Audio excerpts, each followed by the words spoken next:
Welcome to our managerial class, lesson 1. In lesson 1, basically it's an introduction where we're going to define managerial economics and also identify the essence of managerial economics and the basics of managerial economics when it comes to decision making.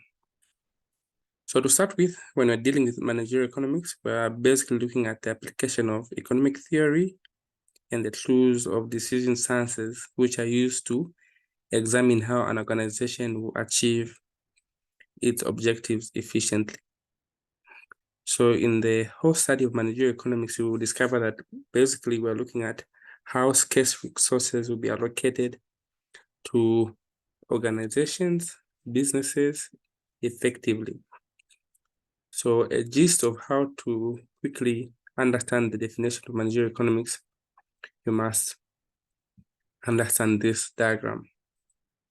So managerial economics has two key subcomponents. Number one, it has what we call microeconomics. The term micro means what? Minute or small.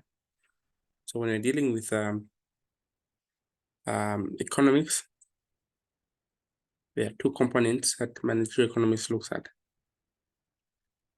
So we have microeconomics and macroeconomics.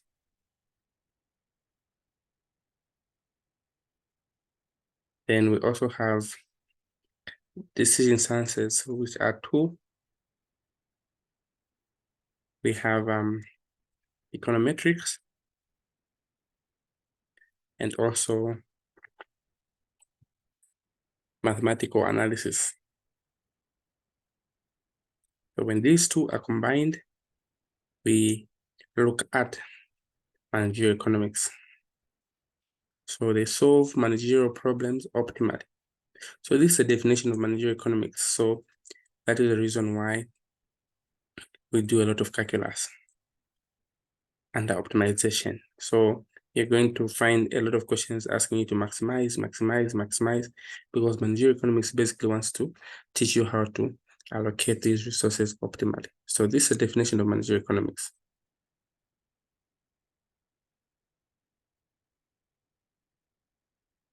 So further on, we must understand that there are a lot of theories that are there to guide managerial economics and lines of thought that have been developed by many theorists that will help us digest this course. So this is the definition I was just trying to say, that managerial economics is a combination of what? Economic theory, which has both micro and macroeconomics, and decision sciences, which have mathematical economics or mathematical analysis, and also econometrics. When you combine these two, it is called managerial economics. It combines the two of them. When it applies these two to making optimal decisions, then that is managerial economics. So there are several types of managerial economics. So all managers must often take the concepts of managerial economics differently. So there are various approaches that are used that you need to know that we use in managerial economics. And these ones are, number one, there's what is called the liberal managerialism. Liberal managerialism. We also have the normative managerialism and the radical managerialism. These are the three key branches that we're going to break down as follows. So when we're dealing with liberal managerialism, basically, we're looking at a market that is democratic, that is liberal, where people here can make their decisions. Here, the managers of an organization will perform their functions to the customers' expectations, to the trend of the market. Otherwise, they may lead the business into failures if they don't custom themselves into what the customers want, what the market trend is all about. So if we're in a market scenario where people are interested in new age music, so if you are dealing in music, you need to tailor yourself to what the new age are interested in. If you go to Kalindura kind of music, then you're going to throw off the business because you give it what the market wants. We also have the normative view of managerial economics. This is simply a view that assumes or states that administrative decisions should be based on real life experiences. And so you must have a practical approach to demand analysis, forecasting, cost management. So when you are dealing with this kind, you need to use a trend. For instance, if last year we had a lot of sales for chicken in December, obviously this coming year, the trend will be the same. So you use practical sciences, forecasting, econometrics to give a figure backed up evidence for the decisions you are making. Cost management, you need to know how the firm will minimize its costs. Product design and promotion, all these based on trends. Then finally, we have what they call the radical managerialism. This is a kind of managerial economics which is more revolutionary. Here, managers will make their decisions to change the present situation or condition. They will focus on the customer's requirement and their satisfaction rather than profit maximization. So here, they put customers first. Of course, most firms want to be in an organization to maximize profit. But this radical managerialism puts the problems of the customers first, their requirement. They want to optimize satisfaction of the customers. So the nature of economics, for us to know more about managerial economics, we must know the various characteristics that are imbued in this. So the following points we must assimilate that managerial economics has various natures. No wonder in this course I can teach you people taking microeconomics, people taking macroeconomics. It's a multidisciplinary course which can include different disciplines. It also is a management-oriented course which is pragmatic and has some art and science in it. It also has some normative and prescriptive discipline. So just to explain these attributes of managerial economics in terms of the science, managerial economics requires a lot of logical thinking where you have to be creative as a manager when you're making decisions. You don't make the same decision because you made it 2 years ago. The science where economists must involve application of different principles and techniques and methods to solve some basic business problems. It also has some microeconomics in it where managers will deal with problems, particularly dealing with the organization itself in its micro state. Also with the individual problems at household level. It also looks at the aggregate aspect of it, which we call macro, where the manager will look at the functionality of a business with regards to the macroeconomic issues that pertain to a nation as a whole, like the government policies, the exchange rates, the inflation, and these ones affect a business. It is also multidisciplinary in the sense that it inculcates other disciplines like accounting, finance, statistics, mathematics, production, operations, research, human resource, marketing, etc. It also has a normative or prescriptive discipline in the sense that it aims to achieve its objectives by dealing with practical situations or problems by implementing a corrective measure. So it is management oriented because managers here deal with humans, business related problems, uncertainties. It is a management oriented science because it also looks at goals that have been set up by the organization that have to be met. It also looks at policy formulation and effective decision making. It is also pragmatic in the sense that it has a practical and logical approach towards the day-to-day business problems. Managerial economics, in its scope, identifies both micro and macroeconomics and also decision sciences. So this is what managerial economics really is all about. So the micro and macro aspects will be the order of our syllabus. So we look at the theory of demand, the theory of production, we look at the theory of market structures, we look at profit maximization, theory of capital, investment and capital appraisals. We also look at the macro part, which looks at the social environment, the best political environment, economic environment, social environment, technological environment. So this actually defines the syllabus that we're going to have. So topic 1 will be summarized as follows. The process that basic decision making undertakes involves the following 5 basic steps. Number 1, you define the problem. Once a problem has been identified or defined, you set the objectives for it. After the objectives have been set, you set the possible solutions for the objectives, for the problem. Then you select the best alternative solution. Then you implement the decision. So these are the 5-step basic process in decision making. You identify the problem by defining it, you state the objectives, and you identify possible solutions to those objectives. Then from those possible solutions, you select the best, then you implement. So these are the 5 basic steps that you need to take when it comes to decision making. Any questions so far before I proceed? Quick, can you remember? So managerial economics has about 8 key elements. You can mention any 2 of them, each of you. What are the elements or the characteristics of managerial economics? Nature of managerial economics. Number 1, Edna.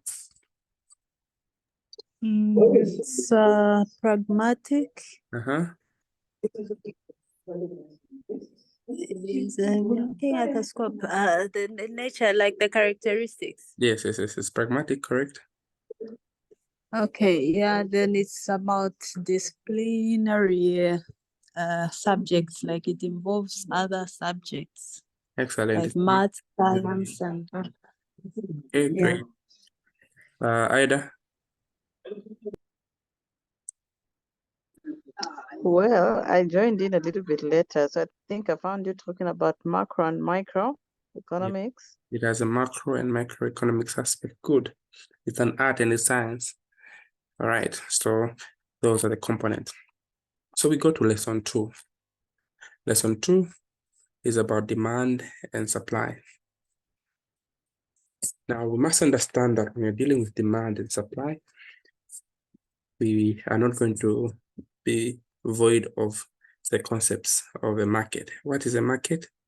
It is a system where buyers and sellers interact to settle for a price and quantity to be bought and sold. So here, the players in this market will include the buyers, the sellers, the firms, the factories, the dealers, the agents. So the word market, rather than being a physical place, is a marketplace. So a market needn't be physical.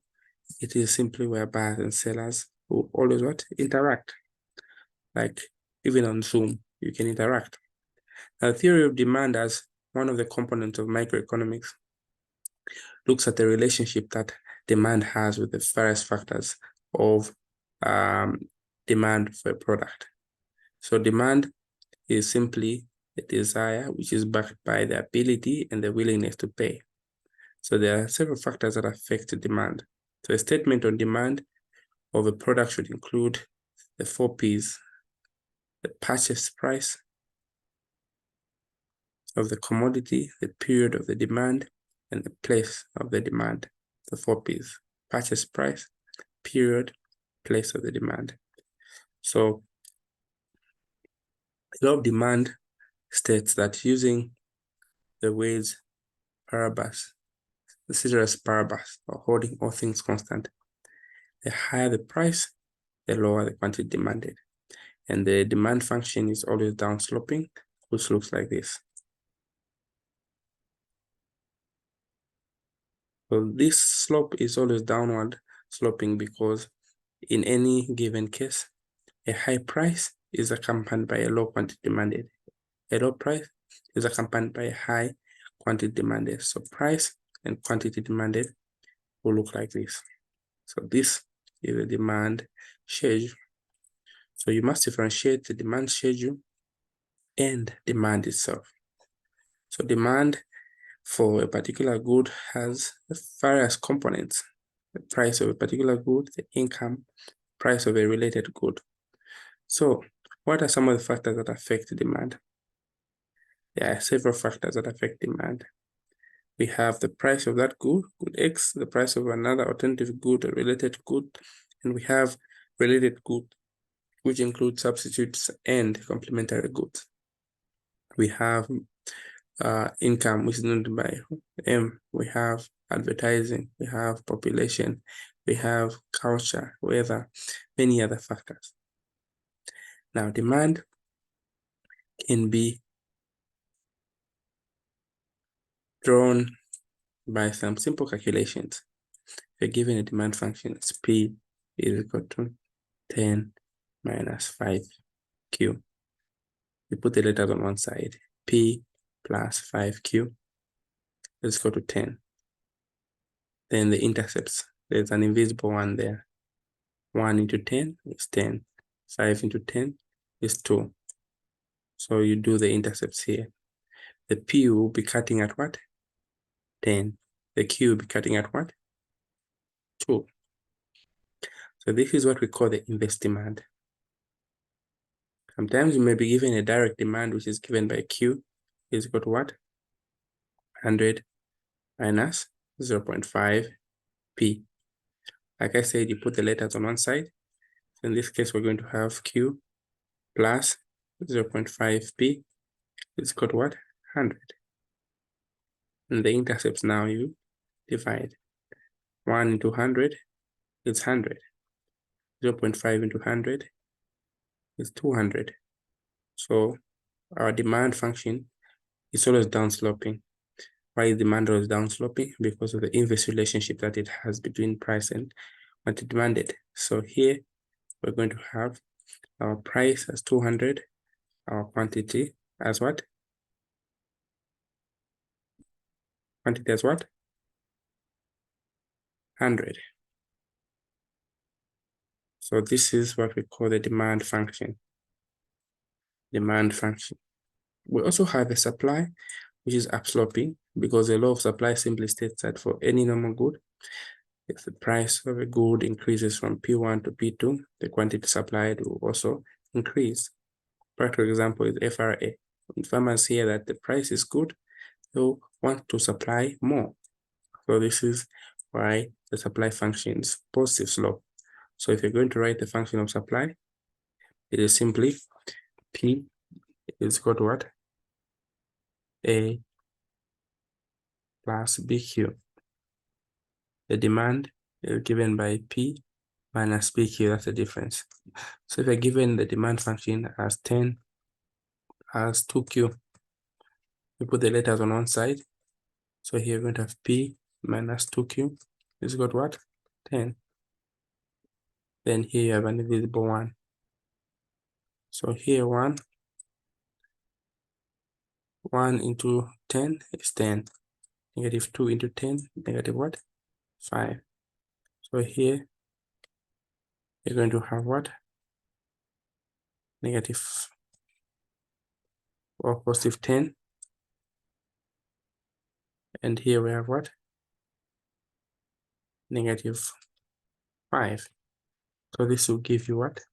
Our demand function, our supply function. So price supplied is 10 plus 2Q. Are we together so far? So if these two Yes. guys meet at a point, this is called the equilibrium. Equilibrium is simply where the supply meets what? The demand. So the equilibrium is simply this area here. Now this area is an area of a triangle. So if we have 0, 10, 3, 5, 15. So area A is called the consumer surplus. Area B is called the producer surplus. And half of a triangle is given by half BH. So our base, so the distance from here to here is what? 10. The distance from here to here is what? 2. So the area A is called the consumer surplus. So the area for A is half, the base is 10, the height is also 10. So when you multiply that, half of 100 is 50. That is called the producer surplus. Are we following? B is what? The producer surplus. A is what? The consumer surplus. B, producer surplus. So half base times height. So our base is still 10. Our height is what? Our height is 2. So half of 20, we get a 10. So when we add area A and area B, this is called the total surplus. Or in other books, it's called the social welfare. So when we add this to 10 plus 50, what we get? 60. 60 is called our social welfare. All right. So Okay. the government sometimes intervenes in such markets to control the maximum price that can be charged by a producer and the minimum that can be bargained by buyer. So we call them government intervention. So the maximum price that should be charged is called a price ceiling. It's like a ceiling, so price seal. The minimum is called the floor price. Floor price. So these are interventions that government will use to control the market from exploitation. So this will cause a disequilibrium, affecting this equilibrium here that occurs when prices go to demand. So this will come up to what we call the deadweight loss.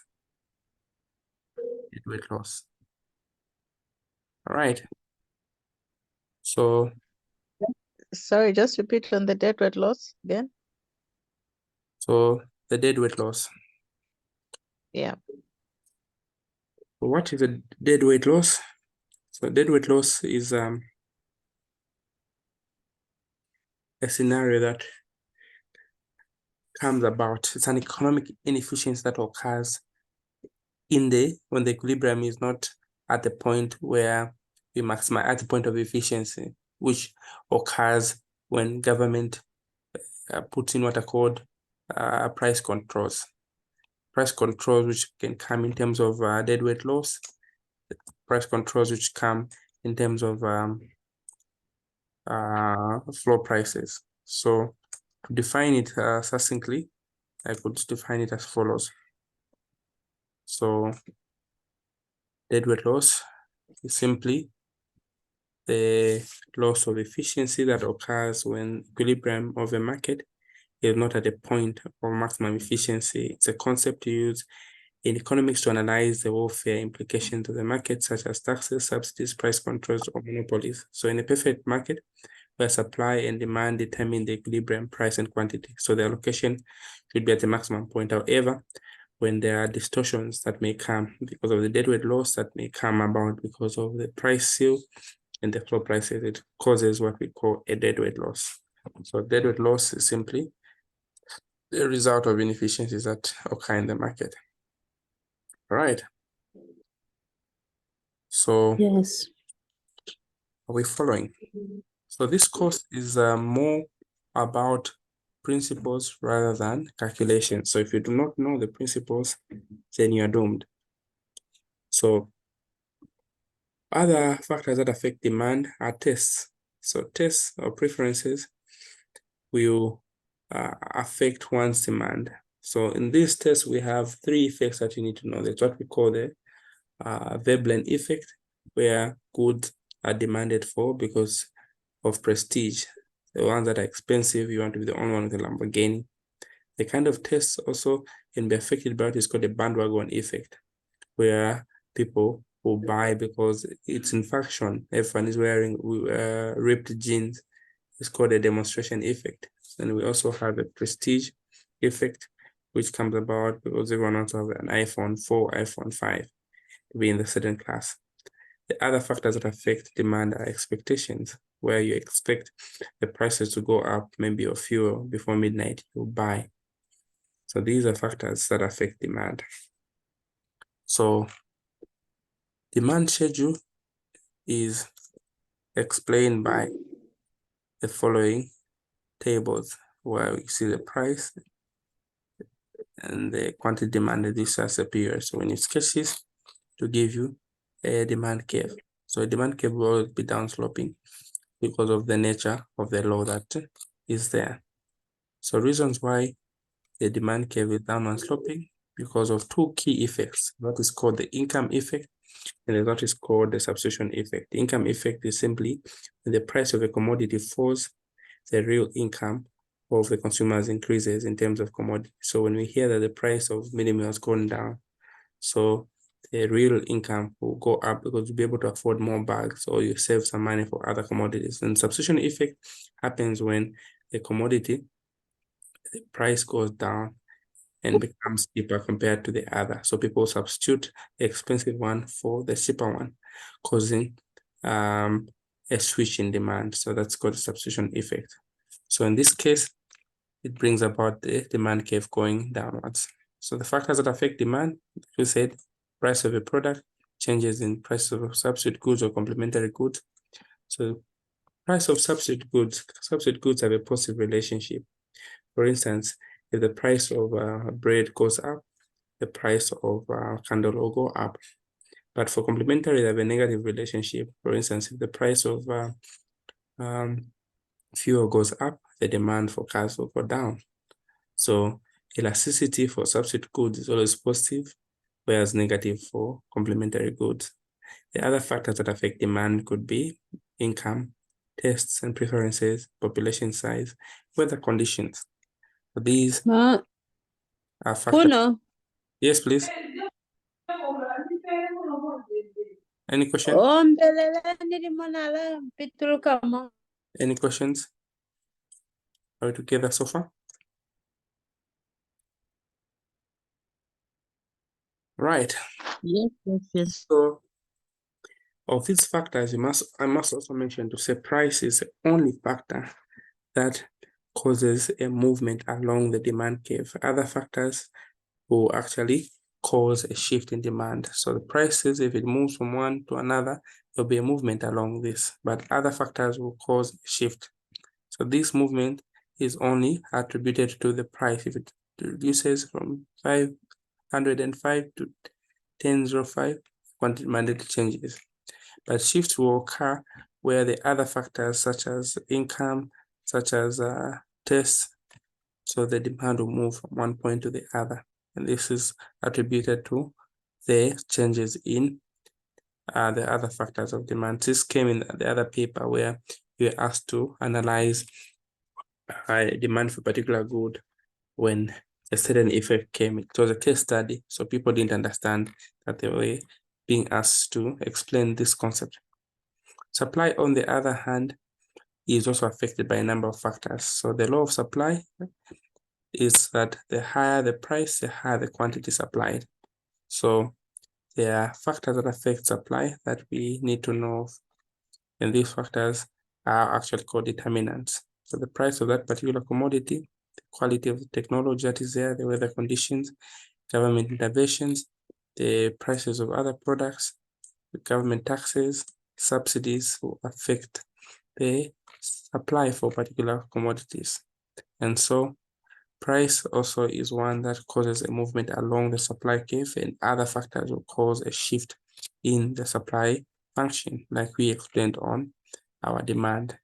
So when the two factors, supply and demand meet, it gives us an equilibrium. This equilibrium is simply where demand equates with supply. And so you need to know how to come up with these computations. So if you're given a function, for instance, where we are told that price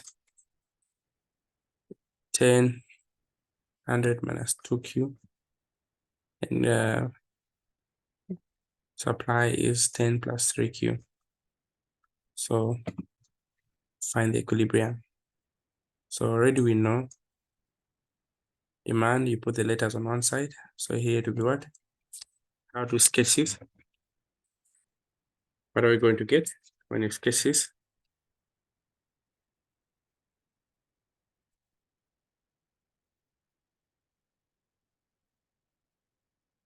Can you remember how we sketch this?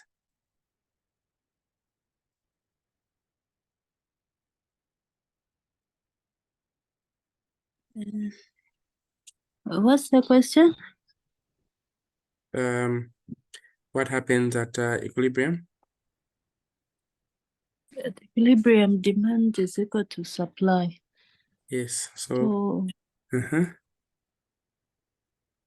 yeah, I was just putting the baby on the back. Yeah, so I wanted to ask like the question. I didn't really pick the questions like so how what to you were sketch asking. it? So the demand will look like this, the supply will look like that. So if you're given a direct Yeah. demand, let's get the intercepts here. Okay. P, there's 1 into 100 is 100. Then here P, there's 1 into 10 to be 10 here. Then equilibrium, we equate this to 100 minus what? 2Q is equal to 10 plus what? 3Q. So you solve for Q. So what are we going to have as our Q? Here we're going to have 100 minus what? 10. Then here we're going to have what? 5, because we're going to calculate 2Q plus 3Q. 3Q. Which is going to be what? 5. So we're going to have 90 this side, and we're going to have 5 this side. And divide the 5 on both sides, our Q is going to be what? 18. Are we together? So 90 divided by 5 is going to be 18. So on the Q, we put it here, 18. Remember the equilibrium is where? Here. So Q is here and P is there. To find the price, you're going to substitute this 18 in any of these. So where there's Q, put 18. Where there's Q, you can also put 18 here. You're going to find your price as what? 64. So 64, you put it here. Are we together? Yes. Then you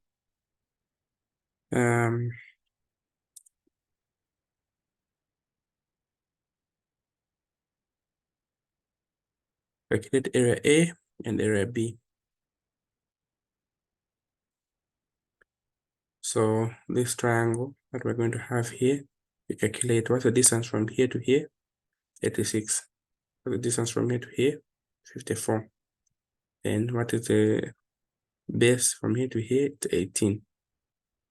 So these two triangles we're going to have is 36 and there's 18. And here there's what? This is called the consumer surplus. And then here we're going to have another triangle, which is called the producer surplus. The base is still the same 18. But for these ones, whether you misplace the base, can interchange them, it's still okay. 54. Then you multiply the area there. The total is called our social welfare. All right.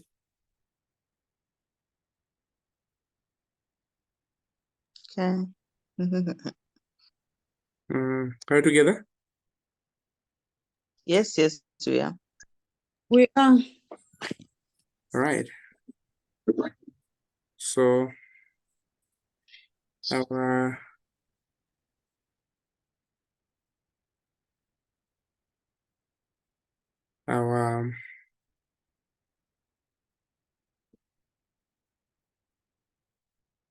next topic will be elasticity. So this is where we're going to end for now. I'll send you your homework during lunchtime so you can answer all those questions pertaining to what I've taught now. At least you're at par with the rest. So thank you so much.